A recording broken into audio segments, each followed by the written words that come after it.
காசாவில் உள்ள இஸ்ரேலிய பணைய கைதிகளை கொன்றுவிடுங்கள் என்று உத்தரவிட்ட ஹமாஸினுடைய தலைமைகள். காசாவில் உள்ள இஸ்ரேலிய பணைய கைதிகளை மீட்பதற்காக அமெரிக்காவும் இஸ்ரேலிய ஆக்கிரமிப்பும் ஒன்றிணைந்து சிறப்பு நடவடிக்கைகளை மேற்கொள்ளப் போகின்றதா?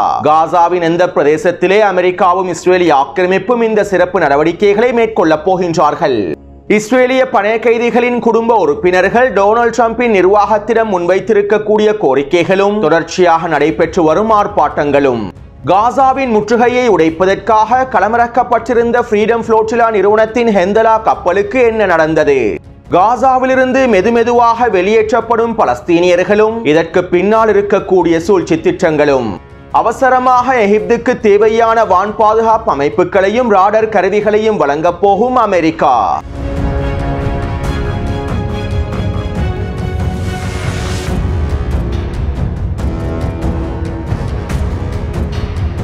அமெரிக்காவின் பாதுகாப்பு ஒத்துழைப்பு நிறுவனம் எகிப்துக்கு தேவையான வான் பாதுகாப்பு அமைப்புகளையும் நவீன ராடர் கருவிகளையும் அவசரமாக வழங்கப் போகின்றது. அமெரிக்காவிடம் இருக்கக்கூடிய நவீன நடுத்தர தூர வான் பாதுகாப்பு அமைப்பான நசாம்ஸ் வான் பாதுகாப்பு அமைப்புகளையும் நவீன ராடர் கருவிகளையுமே அமெரிக்காவின் பாதுகாப்பு அமைச்சகம் அவசரமாக எகிப்துக்கு வழங்கப் போகின்றது. கிட்டத்தட்ட $4.67 பில்லியன் பெறுமதி அளவிலான வான் பாதுகாப்பு அமைப்புகளும் அதற்கான ஏவுகணைகளும் ராடர் கருவிகளுமே வழங்கப்பட போகின்றன. இந்த வான் பாதுகாப்பு அமைப்புகளை எங்களுக்கு அவசரமாக தாருங்கள் என எகிப்திய அரசாங்கம் எந்தவிதமான கோரிக்கைகளையும் முன்வைத்திருக்கவில்லை. நவீன ராடர் கருவிகளை எங்களுக்கு தாருங்கள் என எகிப்திய அரசாங்கம் அமெரிக்காவிடம் எந்தவிதமான கோரிக்கைகளையும் முன்வைத்திருக்கவில்லை. கடந்த 2 வாரங்களுக்கு முன்பு எகிப்திய தலைமைகளோடு அமெரிக்கா மேற்கொண்டிருக்கக்கூடிய பேச்சுவார்த்தைகளுக்கு அமைவாகவே இந்த வான் பாதுகாப்பு அமைப்புகளையும் ராடர் கருவிகளையும் அமெரிக்கா அவசரமாக எகிப்துக்கு வழங்குகின்றது. அதாவது இஸ்ரேலிய ஆக்கிரமிப்பை பாதுகாப்பதற்காகவே அமெரிக்கா அவசரமாக எகிப்தினுடைய வான் பாதுகாப்பு அமைப்புகளையும் பலப்படுத்துகின்றது. ஈரானுக்கு எதிரான 12 நாள் போரின் போது ஈரானிய ஏவுகணைகளை சுட்டு வீழ்த்துவதில் ஜோர்டானிய வான் பாதுகாப்பு அமைப்புகள் மிக முக்கிய இடத்தை பிடித்திருந்தன. இருப்பினும் ஜோர்டானிய வான் பாதுகாப்பு அமைப்புகளால் மாத்திரம் ஈரானிய ஏவுகணைகளை முழுமையாக சுட்டு வீழ்த்த முடியவில்லை. குறிப்பாக இஸ்ரேலிய ஆக்கிரமிப்பின் தெற்கு பிரதேசமான நெகவ் பிரதேசத்தில் இருக்கக்கூடிய இராணுவ தளங்கள் மீதான தாக்குதல்களை ஜோர்டானிய வான் பாதுகாப்பு அமைப்புகளினால் முழுமையாக சுட்டு வீழ்த்த முடியவில்லை. மேலும் ஈரானிய ஏவுகணை தாக்குதலினால் இஸ்ரேலிய ஆக்கிரமிப்பிலே மிகப்பெரிய இழப்புகளும் ஏற்படுத்தப்பட்டிருந்தன. இதனால் 12 நாள் போர் முடிவடைந்ததும் இஸ்ரேலிய ஆக்கிரமிப்பின் வான் பாதுகாப்பு அமைப்புகளை பலப்படுத்துவதற்கும் இஸ்ரேலிய ஆக்கிரமிப்பை சுற்றியிருக்கக்கூடிய அடிமைகளை பலப்படுத்துவதற்கும் எல்லாவிதமான வேலை திட்டங்களையும் அமெரிக்கா அவசரமாக மேற்கொண்டது. இதற்கமைவாக 2 வாரங்களுக்கு முன்பு ஜோர்டானுக்குள்ளே அதிகளவான அமெரிக்க வான் பாதுகாப்பு அமைப்புகளையும் களமிறக்கி இருந்தது. அது மட்டுமல்லாமல் அடிமை சவுதி அரேபியாவிலும் தாட்வான் பாதுகாப்பு அமைப்புகளை களமிறக்கி அதற்கான பயிற்சிகளையும் முழுமையாக அமெரிக்கா முடித்திருந்தது. இஸ்ரேலிய ஆக்கிரமிப்பினை பாதுகாப்பதற்காக இந்த அடிமைகளை தயார்படுத்தக்கூடிய வேலை திட்டங்களையே அமெரிக்கா மேற்கொண்டிருந்தது. இந்த பட்டியலில் தான் தற்போது எகிப்திய அடிமையையும் பலப்படுத்துவதற்கான வேலை திட்டங்கள் மேற்கொள்ளப்பட்டுள்ளன. எகிப்தினுடைய கிழக்கு பிரதேசத்திலே அமெரிக்காவின் நவீன ராடர் கருவிகளையும் நடுத்தர தூர நசாம்ஸ் வான் பாதுகாப்பு அமைப்புகளையும் களமிறக்குவதன் மூலமாக இஸ்ரேலிய ஆக்கிரமிப்பின் தெற்கு பிரதேசமான நெகவ் பிரதேசத்தினுடைய பாதுகாப்பை பலப்படுத்த முடியும். இதற்கமைவாகவே தற்போது அமெரிக்கா அவசரமாக எகிப்துக்கு தேவையான நடுத்தர தூர வான் பாதுகாப்பு அமைப்புகளையும் நவீன ராடர் கருவிகளையும் வழங்கி வருகின்றது என்பதனையும் நாங்கள் தெளிவாக புரிந்து கொள்ள முடியும். அடுத்து காசாவில் இருக்கக்கூடிய பலஸ்தீனிய மக்களை கிழக்கு லிபியா, இந்தோனேஷியா, எத்தியோப்பியா மற்றும் சோமாலிலாந்து ஆகிய நாடுகளுக்கு இடம்பெயர்த்துவதற்கான வேலை திட்டங்களை அமெரிக்காவும் இஸ்ரேலிய ஆக்கிரமிப்பும் கடந்த 4 மாதங்களாக தொடர்ச்சியாக மேற்கொண்டு வருகின்றன. இவை தொடர்பாக நான் முன்னைய காணொளிகளிலும் பல்வேறுபட்ட முக்கிய தகவல்களை பதிவிட்டுள்ளேன். 3 மாதங்களுக்கு முன்பு கிழக்கு லிபியா பிரதேசத்தினுடைய பிரதமராக இருக்கக்கூடிய டபைபாவோடு அமெரிக்காவின் தலைமைகள் விசேட கலந்துரையாடல்களையும் மேற்கொண்டிருந்தார்கள். மேலும் தற்போது டபைபாவினுடைய தேசிய பாதுகாப்பு ஆலோசகராகவும் டபைபாவின் மருமகனாகவும் இருக்கக்கூடிய இப்ராஹிம் டபைபாவோடு ட்ரம்பினுடைய மத்திய கிழக்கு ஆலோசகர் மசாட் பவுலஸ் அவர்கள் ரகசிய சந்திப்பு ஒன்றை மேற்கொண்டுள்ளார். இந்த ரகசிய சந்திப்பு தொடர்பான தகவல்கள் தற்போது கசிவடைந்துள்ளன. அதாவது லிபியாவினுடைய $40 பில்லியன் பெறுமதி அளவிலான பணத்தை அமெரிக்காவின் கருவூலத்துறையானது தடுத்து வைத்துள்ளது.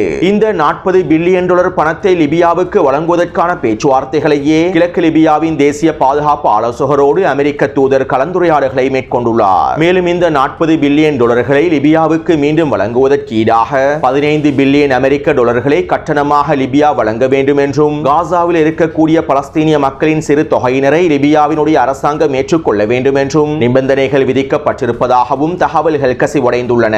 சுருக்கமாக குறிப்பிடுவதாக இருந்தால், லிபியாவுக்கு சொந்தமான 40 பில்லியன் டாலர்களை மீண்டும் லிபியாவுக்கு வழங்குவதற்காக அமெரிக்கா 15 பில்லியன் டாலர்களை லஞ்சமாக கேட்கின்றது. மேலும் இதனோடு சேர்ந்து பலஸ்தீனிய மக்களுடைய சிறு தொகையையும் பெற்றுக்கொள்ளுமாறும் நிபந்தனைகளை விதித்துள்ளது. இதேபோன்று சோமாலிலாந்து பிரதேசத்தை தனிநாடாக அங்கீகரிக்கப் போவதாக வாக்குறுதிகளை வழங்கி அதற்கீடாக பலஸ்தீனிய மக்களை பெற்றுக் கொள்ளுமாறும் அமெரிக்காவும் இஸ்ரேல் ஆக்கிரமிப்பும் சோமாலிலாந்து தலைவர்களோடும் பேச்சுவார்த்தைகளை மேற்கொண்டு வருகின்றது. அத்தோடு இந்தோனேஷியாவோடு மேற்கொள்ளப்பட்டிருக்கக்கூடிய கலந்துரையாடல்கள் வெற்றியடைந்திருப்பதாகவே பல்வேறுபட்ட தகவல்கள் வெளியாகி வருகின்றன. பலஸ்தீனிய மக்களை பெற்றுக் கொள்வதற்கு நாங்கள் எந்த விதத்திலும் சம்மதிக்கவில்லை என இந்தோனேஷியாவுடைய அரசாங்கம் தெரிவித்திருந்தாலும், மறைமுகமாக பலஸ்தீனிய மக்களை பெற்றுக் கொள்வதற்கு இந்தோனேஷிய அரசாங்கம் விருப்பத்தை தெரிவித்திருப்பதாகவே தகவல்கள் கசிவடைந்துள்ளன. அதாவது அமெரிக்காவும் இஸ்ரேல் ஆக்கிரமிப்பும் காசாவில் இருக்கக்கூடிய பலஸ்தீனிய மக்களை ஒட்டுமொத்தமாக ஒரே தடவையில் அல்லது 2-3 தடவைகளில் வெளியேற்றுவதற்கு திட்டமிடவில்லை. படிப்படியாக மெதுமெதுவாகவே பலஸ்தீனிய மக்களை காசாவிலிருந்து வெளியேற்றுவதற்கு திட்டமிட்டுள்ளார்கள். ஒரே தடவையில் பலஸ்தீனிய மக்களை பெற்றுக் கொள்வதற்கு இந்த நாடுகள் ஒரு பொழுதும் சம்மதிக்கப் போவதில்லை. ஆனால் படிப்படியாக பல்வேறுபட்ட முறைகளில் பலஸ்தீனிய மக்கள் குறித்த நாடுகளுக்கு இடம்பெயர்க்கப்படுவார்களாக இருந்தால் அவற்றை ஏற்றுக்கொள்வதற்கு இந்த அடிமைகள் தயாராகவே இருக்கின்றார்கள். இதனால் வெளிப்படையாக நாங்கள் பலஸ்தீனிய மக்களை பெற்றுக்கொள்ள விரும்பவில்லை என்று அறிவித்தாலும், மறைமுகமாக இவர்கள் சிறு தொகை பலஸ்தீனிய மக்களை பெற்றுக்கொள்வதற்கு தயாராக இருக்கின்றார்கள் என்பதனையும் எங்களுக்கு தெளிவாக புரிந்து கொள்ள முடியும். அத்தோடு கிடைக்கப்பெற்றிருக்கக்கூடிய கசிவடைந்திருக்கக்கூடிய தகவல்களுக்கு அமைவாக இன்னும் 5 வருடங்களுக்குள் குறைந்தது 8 லட்சம் பலஸ்தீனிய மக்களையாவது முழுமையாக வெளியேற்றி விட வேண்டும் என்று அமெரிக்காவும் இஸ்ரேல் ஆக்கிரமிப்பும் திட்டமிட்டிருப்பதாக தெரிவிக்கப்படுகின்றது. பலஸ்தீனிய மக்கள் தன்னார்வமாக முன்வந்து வெளியேறியுள்ளார்கள் என்கின்ற துணைப்பொருளுக்கு கீழாலேயே அதிகளவான பலஸ்தீனிய மக்களை வெளியேற்றுவதற்கு இவர்கள் திட்டமிட்டுள்ளார்கள். அத்தோடு பலஸ்தீனிய மக்களின் வெளியேற்றம் தொடர்பாக இன்னும் சில அதிர்ச்சிகரமான தகவல்களும் காணப்படுகின்றன. அதாவது காசாவிலே போர் நடைபெற்று கொண்டிருக்கக்கூடிய இந்த 21 மாதங்களுக்குள் காசாவில் இருந்து குறைந்தது 20,000க்கும் அதிகமான பலஸ்தீனிய மக்கள் வெளியேறியுள்ளார்கள். தெற்கு காசாவில் இருக்கக்கூடிய பணம் படைத்த பலஸ்தீனிய செல்வந்தர்கள், பலஸ்தீனிய காரணத்தை விரும்பாதவர்கள், இஸ்ரேலி ஆக்கிரமிப்புடன் வியாபாரங்களை மேற்கொள்ளக்கூடிய பலஸ்தீனிய வியாபாரிகள், இஸ்ரேலி ஆக்கிரமிப்போடு சமரசம் செய்து கொள்வதற்கு தயாராக இருக்கக்கூடிய பலஸ்தீனியர்கள் அவர்களுடைய குடும்பங்களோடு காசாவை விட்டு எகிப்து வழியாக வெளியேறியுள்ளார்கள். காசாவிலே போர் ஆரம்பிக்கப்பட்டு முதல் 6 மாதங்களுக்குள்ளேயே இவ்வாறு பணம் படைத்த பலஸ்தீனிய செல்வந்தர்களும் அவர்களுடைய குடும்ப உறுப்பினர்களும் வெளியேறி இருப்பதாக தெரிவிக்கப்படுகின்றது. எகிப்தினுடைய ஜனாதிபதி சிசியின் சகோதரர்களே இவ்வாறு காசாவை விட்டு பலஸ்தீனியர்களை வெளியேற்றுவதற்கான வேலை திட்டங்களில் நேரடியாக சம்பந்தப்பட்டுள்ளார்கள். அதாவது ரஃபா கடவை பிரதேசத்தினூடாக ஒரு பலஸ்தீனியரை வெளியேற்றுவதற்கு $5,000 தொடக்கம் $15,000 வரையில் அறிவித்துள்ளார்கள். இதனால் பணம் படைத்த பலஸ்தீனியர்கள் இந்த பணத்தினை வழங்கி ரஃபா கடவை பிரதேசத்தினூடாக எகிப்து வழியாகவே வெளியேறியுள்ளார்கள். மேலும் இவர்களை வெளியேற்றுவதற்காக இஸ்ரேல் ஆக்கிரமிப்போடு சிசியினுடைய சகோதரர்கள் பல்வேறுபட்ட ஒப்பந்தங்களை மேற்கொண்டிருப்பதாகவும் தெரிவிக்கப்படுகின்றது. இதே போன்றுதான் காசாவிலே நடைபெறுகின்ற கருப்பு சந்தை வியாபாரத்திற்கும் எகிப்தினுடைய அதிபர் சிசியினுடைய சகோதரர்களுக்கும் நேரடியான தொடர்புகள் காணப்படுவதாகவும் தெரிவிக்கப்படுகின்றது. அதாவது எகிப்தினுடைய சகோதரர்கள் இஸ்ரேலி ஆக்கிரமிப்போடு ஒப்பந்தங்களை மேற்கொண்டு காசாவிற்குள்ளே அதிக விலையில் உணவுப் பொருட்களை விற்பனை செய்கின்றார்கள். இதன் மூலமாக காசாவிற்குள் கருப்பு சந்தையை உருவாக்கி அவர்களுக்கு தேவையான லாபங்களையும் அடைந்து கொள்வதற்கு முயற்சி செய்கின்றார்கள். அதாவது பலஸ்தீனிய மக்களுடைய இரத்தத்தை பயன்படுத்தி இவர்கள் வியாபாரம் செய்கின்றார்கள். அத்தோடு வடக்கு காசாவிலே ஹமாஸுக்கு எதிராக இருக்கக்கூடிய அரபு பழங்குடி குடும்பமான ராமி ஹெல்சினுடைய அரபு பழங்குடி குடும்பத்தை சேர்ந்த அதிகளவான இளைஞர்கள் நட்சரிம் பிரதேசத்தினூடாக காசாவை விட்டு வெளியேறியுள்ளார்கள். இவர்களுக்கு தேவையான வேலை வாய்ப்புகளையும் பண உதவிகளையும் இஸ்ரேல் ஆக்கிரமிப்பை மேற்கொண்டுள்ளது. அது மட்டுமல்லாமல் ஹமாஸுக்கு எதிரான அரபு பழங்குடி குடும்பமான ராமி ஹிலினுடைய அரபு பழங்குடி குடும்பம் வடக்கு காசாவில் இருக்கக்கூடிய நூற்றுக்கணக்கான இளைஞர்களை மூளைச்சலவை செய்து அவர்களுக்கு தேவையான வேலை வாய்ப்புகளை வழங்குவதாக கூறி இஸ்ரேலி ஆக்கிரமிப்பின் உதவியோடு காசாவை விட்டு வெளியேற்றி வருகின்றார்கள். கிடைக்கப்பெற்றிருக்கக்கூடிய தகவல்களுக்கு அமைவாக 2000க்கும் அதிகமான இளைஞர்களை குறித்த அரபு பழங்குடி குடும்பத்தை பயன்படுத்தி இஸ்ரேலி ஆக்கிரமிப்பு வேலை வாய்ப்புகளை வழங்கி வெளியேற்றி இருப்பதாக தெரிவிக்கப்படுகின்றது. இதே போன்று தெற்கு காசாவிலே ஹமாஸுக்கு எதிராக செயற்படக்கூடிய அரபு பழங்குடி குடும்பத்தின் இளைஞர்களும் அவர்களுடைய குழந்தைகளும் இன்னும் பல்வேறுபட்ட குடும்ப உறுப்பினர்களும் வேலை வாய்ப்பு வழங்கப்பட்டு காசாவை விட்டு வெளியேற்றப்பட்டுள்ளார்கள். அது மட்டுமல்லாமல் இவ்வாறு காசாவில் இருக்கக்கூடிய அதிகளவான இளைஞர்களை வேலை வாய்ப்பு என்கின்ற பேரில் வெளியேற்றுவதற்கு வெளியேற்றுவதற்காக துரோகி அப்பாஸின் ஃபத்தா அமைப்புக்கு ஆதரவாக இருக்கக்கூடியவர்களும் எல்லாவிதமான முயற்சிகளையும் வேலை திட்டங்களையும் மேற்கொண்டு வருகின்றார்கள் என்றும் பல ஆதாரங்கள் உறுதிப்படுத்தியுள்ளன. எனவே இவ்வாறு தான் அமெரிக்காவும் இஸ்ரேலிய ஆக்கிரமிப்பும் காசாவில் இருக்கக்கூடிய பலஸ்தீனிய மக்களை மெதுமெதுவாக வெளியேற்றுவதற்கான வேலை திட்டங்களை தொடர்ச்சியாக மேற்கொண்டு வருகின்றன. இருப்பினும் காசாவிலே இருக்கக்கூடிய 95% பலஸ்தீனிய மக்கள் காசாவை விட்டு வெளியேறுவதற்கு விரும்பவில்லை. 95% மக்கள் பலஸ்தீனிய போராளிகளுக்கும் பலஸ்தீனிய தலைமைகளுக்கும் முழுமையான ஆதரவை வெளிப்படுத்தி வருகின்றார்கள். பலஸ்தீனிய காரணத்திற்காக அவர்கள் காசாவிலேயே உறுதியாகவும் இருக்கின்றார்கள். அடுத்து காசாவிற்குள்ளே வான்வழி மூலமாக உணவுப் பொருட்கள் வீசப்படுவது நிறுத்தப்பட வேண்டும் என்கின்ற அழுத்தங்கள் சர்வதேச ரீதியில் தொடர்ச்சியாக வழங்கப்பட்டு வருகின்றன. வான்வழி மூலமாக உணவுப் பொருட்கள் வீசப்படாமல் ரஃபா கடவை பிரதேசம் திறக்கப்பட வேண்டும் என்கின்ற உச்சக்கட்ட அழுத்தங்களும் வழங்கப்பட்டு வருகின்றன. மேலும் இவை தொடர்பாக காசாவின் சுகாதாரத்துறை அமைச்சகம் இவ்வாறு தெரிவித்துள்ளது. காசாவிலே 2 வயதிற்குட்பட்ட 1 லட்சம் பலஸ்தீனிய குழந்தைகள் உணவில்லாமல் மிகப்பெரிய பட்டினியை எதிர்கொண்டு வருகின்றார்கள். அதே போன்று 1 வயதிற்குட்பட்ட 40,000க்கும் அதிகமான பலஸ்தீனிய குழந்தைகள் உணவில்லாமல் மிகப்பெரிய சிக்கலுக்குள் தள்ளப்பட்டுள்ளார்கள். இவர்கள் அனைவரும் காசாவின் யுத்த களத்திலே பிறந்த குழந்தைகளாகும். இவர்களுக்கு தேவையான உணவும் மருந்து பொருட்களும் கிடைக்கப் பெறாவிட்டால் இன்னும் 3 மாதத்திற்குள்ளே இவர்கள் அனைவரும் உயிரிழந்து விடுவார்கள் என காசாவின் சுகாதாரத்துறை அமைச்சகம் தெரிவித்துள்ளது. மேலும் இந்த 1.5 லட்சம் குழந்தைகளையும் காப்பாற்ற வேண்டுமாக இருந்தால் ரஃபா கடவை பிரதேசம் முழுமையாக திறக்கப்பட்டு இவர்களுக்கு தேவையான பாலும் மருந்து பொருட்களும் முழுமையாக விநியோகம் செய்யப்பட வேண்டும் என்றும் கோரிக்கைகளையும் முன்வைத்துள்ளார்கள். அடுத்து காசாவின் முற்றுகையை உடைப்பதற்காக ஃப்ரீடம் ஃப்ளோட்டிலா நிறுவனம் கடந்த 10 நாட்களுக்கு முன்பு ஹெந்தலா என்கின்ற கப்பலையும் களமிறக்கியிருந்தது. நேற்றிரவு குறித்த கப்பலானது காசாவை அடைவதற்காக நெருங்கியிருந்தது. இந்த சந்தர்ப்பத்திலே இஸ்ரேலிய ஆக்கிரமிப்பின் கடற்படையினர் குறித்த ஹெந்தலா கப்பலை முற்றுகையிட்டு கப்பலை கைப்பற்றி அதற்குள்ளே இருக்கக்கூடியவர்களையும் கைது செய்துள்ளார்கள். கிட்டத்தட்ட 15க்கும் அதிகமான சமூக செயற்பாட்டாளர்களும் மிக முக்கியமான நபர்களும் இஸ்ரேலிய ஆக்கிரமிப்பின் கடற்படையினால் கைது செய்யப்பட்டு தடுத்து வைக்கப்பட்டிருப்பதாக தெரிவிக்கப்படுகின்றது. காசாவின் முற்றுகையை உடைப்பதற்காக ஃப்ரீடம் ஃப்ளோட்டிலா நிறுவனத்தினால் தொடர்ச்சியாக மேற்கொள்ளப்பட்டிருந்த முயற்சிகளும் தோல்வியில் முடிவடைந்துள்ளன.